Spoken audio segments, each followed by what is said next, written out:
do so in order that only Indians, Tibetans, or Asians should benefit, but in order that all sentient beings should find peace and happiness.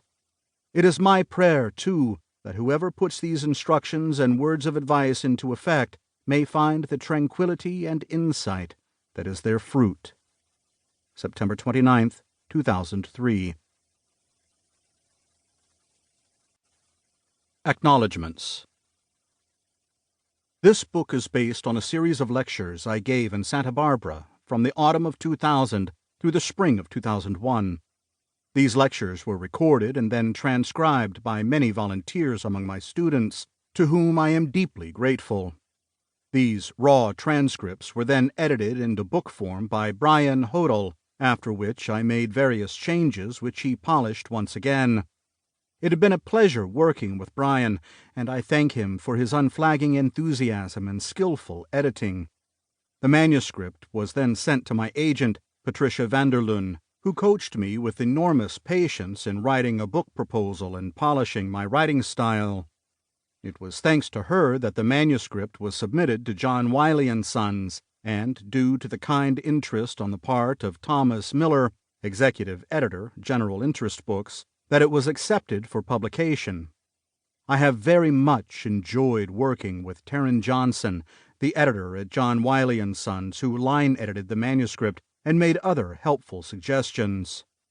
I am grateful to all those who have contributed to this book, especially my many teachers, including His Holiness the Dalai Lama, Geshe Rabten, and Gyattrul Rinpoche, without whom my life in Dharma and this book that has resulted from it would have been impossible. Finally, I wish to express my thanks for the loving support of my wife, Vesna A. Wallace, and stepdaughter, Sarah, who have brought so much joy to my life.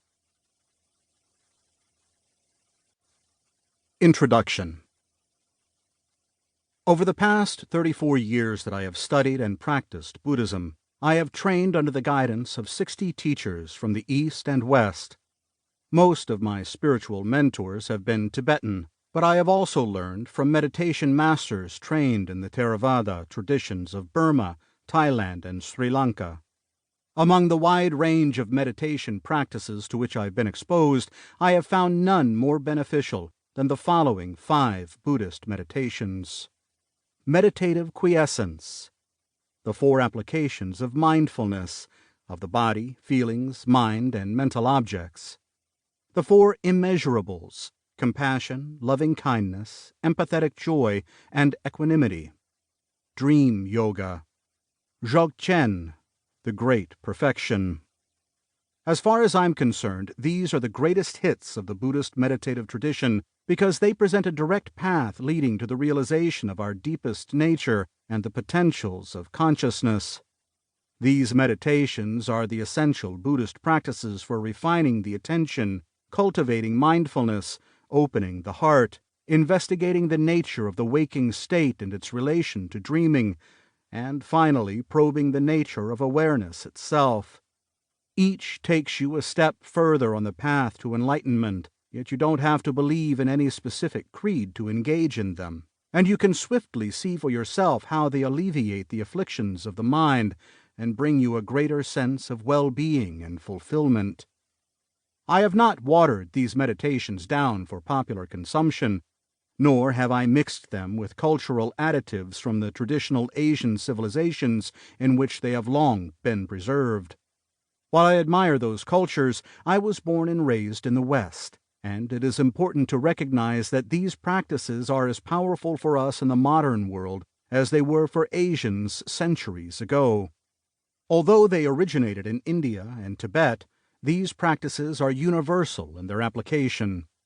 The issues they address are fundamental to human existence throughout the world and throughout human history, and never have they been more relevant than today. I have titled this book Genuine Happiness because the meditations herein present a path to inner fulfillment and human flourishing. This is a happiness gained not through the outer conquest of nature or the acquisition of wealth and fame, but through the conquest of our inner obscurations and the realization of the natural resources inherent in our hearts and minds.